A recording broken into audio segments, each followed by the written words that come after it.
Hello doctors, welcome back to our YouTube channel. और दोस्तों, जैसा कि आपको पता है, आप बहुत सारे न्यूज़ में देख चुके होंगे, बहुत सारे यूट्यूब चैनल आपको ये बात बता चुके होंगे कि आज एक बहुत ही दुखद घटना सामने आई है कि एक 19 साल के लड़के ने, आर्यन ने, जो कि आगरा के एक दवा व्यापारी का लड़का है, उन्होंने नीट की तैयारी उनकी अच्छे से नहीं हो पाई थी। ऐसी आशंका जताई जा रही है कि उनकी नीट की तैयारी अच्छे से नहीं हो पाई थी, इसलिए उन्होंने सुसाइड कर ली। तो देखिए, आप एक बात अच्छे से समझ लीजिए, मैंने कल जो वीडियो बनाया उसमें भी ये बात बताई थी कि 16-17 लाख बच्चे एग्ज़ाम दे रहे हैं, जिसमें हर किसी का डॉक्टर बनना पॉसिबल नहीं है। लेकिन आपको होप नहीं छोड़नी चाहिए। ज़िंदगी है तो सब कुछ है। किसी ने कहा है ज़िंदगी ना मिलेगी दोबारा। पिछले साल 2020 में ऐसा हुआ था कि तमिलनाडु में 4 बच्चों ने सुसाइड कर ली थी। देखिए, सुसाइड के केसेस बहुत ज़्यादा होते हैं एजुकेशन के मामले में। डिप्रेशन में आके बच्चे सुसाइड कर लेते हैं। बात यह है कि कुछ छिप जाते हैं और कुछ छप जाते हैं। हम सिर्फ उतने ही केसेस के बारे में जानते हैं जितने कि छप जाते हैं। जो छिप जाते हैं उनके बारे में हमें पता ही नहीं होता है, क्योंकि वो हमारी सोच से और हमारी जो पहुंच होती है उससे दूर होते हैं। तो मैं आपको बता रहा हूं कि ज़िंदगी ख़त्म नहीं हो जाएगी नीट के बाद, ज़िंदगी ऐसे ही रहेगी। तो आपको आत्मविश्वास के साथ में काम लेना चाहिए, क्योंकि दुनिया के लिए, सरकार के लिए आप एक नंबर हैं, लेकिन अपने परिवार के लिए, अपने भाई बहन के लिए, अपने माता पिता के लिए आप सब कुछ हैं।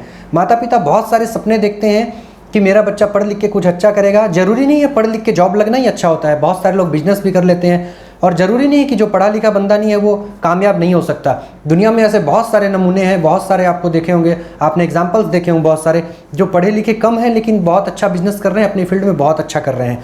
तो ज़िंदगी ख़त्म नहीं हो जाती अगर आप कहीं पर सेलेक्ट नहीं होते। तो आप एक नई शुरुआत मान के चल सकते हैं। लेकिन आप नीट की तैयारी कर रहे हैं, अच्छे से तैयारी करिए।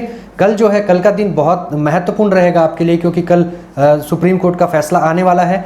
देखते हैं क्या होता है। अगर कल नीट पोस्टपोन नहीं हुआ तो आप उम्मीद छोड़ दीजिएगा कि नीट पोस्टपोन हो सकता है, क्योंकि कल जो भी हो सकता है वो फाइनल डिसीजन होगा। तो आर्यन को हम अपनी तरफ से श्रद्धांजलि देते हैं।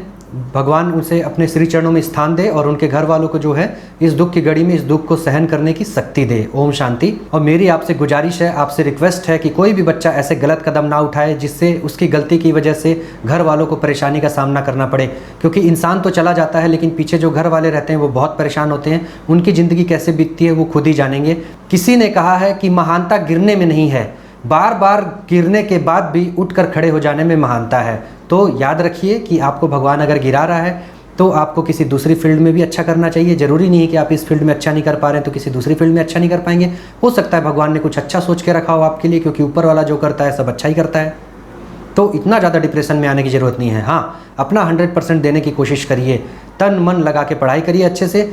एक बात किसी ने कही है कि जीत और हार जो है वो आपकी सोच पर निर्भर करती है। मान लो तो हार है और ठान लो तो जीत है। ये बात एकदम कंफर्म है। अगर आपने पहले ही हार मान ली तो आपकी हार है। आपने ठान लिया कि नहीं, जीत मेरी होगी, तो अवश्य ही आपकी जीत होगी। लेकिन जो नीट का एग्ज़ाम है उसमें कंपटीशन बहुत टफ होता है, सक्सेस रेट बहुत कम है। इसलिए ये नहीं कहा जा सकता कि 17 लाख बच्चों ने फॉर्म भरे तो 17 लाख बच्चे ही डॉक्टर बन जाएंगे। वो तो सीधी सी बात है। लेकिन जैसे कि इस बच्चे ने सुसाइड की, आर्यन ने, जिसकी उम्र 19 साल थी, और एक कारोबारी का, मेडिकल कारोबारी का लड़का है, तो ऐसा है कि भाई वो प्राइवेट फील्ड में भी तो जा सकता है। बहुत सारे अब्रॉड में भी मेडिकल कॉलेजेस हैं बहुत सारे। तो ज़िंदगी ख़त्म नहीं हो जाती ना। आप एक नई शुरुआत कर सकते थे। आपको शौक था, आपको MBBS ही करना था, तो आप इंडिया में किसी प्राइवेट कॉलेज से कर लेते, पेमेंट सीट से कर लेते। बाहर अब्रॉड में बहुत सारे ऑप्शन है जहाँ पे 14 लाख रुपए से MBBS स्टार्ट हो जाता है, बाहर जाके कर लेते आप। लेकिन जब जिंदगी है तो सब कुछ है, जिंदगी नहीं है तो कुछ भी नहीं है। तो देखिए बच्चों, मेरी आपको यही सलाह है कि ऐसा कदम किसी को कभी भूल के भी नहीं उठाना चाहिए, क्योंकि भगवान ने आपको बहुत मेहनत से तराशा है। आप एक अनमोल हीरे हैं, अपने आप की कदर समझिए। तो दोस्तों, कल मंडे है, कल आपके नीट के एग्जाम के पोस्टपोनमेंट के बारे में फैसला आने वाला है। मतलब कल का दिन आप लोगों के लिए बहुत महत्वपूर्ण है। तो आप हमारे साथ बने रहिएगा। हम समय समय पे आपको अपडेट देते रहेंगे। अपडेट देने में थोड़ा लेट हो सकता है, क्योंकि थोड़ा बाहर रहते हैं, इधर उधर रहते हैं, कहीं काम में व्यस्त रहते हैं, तो वीडियो बनाने में थोड़ा समय लग जाता है। लेकिन आप लोगों के बीच हाजिर जरूर होंगे। तब तक के लिए धन्यवाद। स्वस्थ रहिए, मस्त रहिए, अपनी पढ़ाई में व्यस्त रहिए।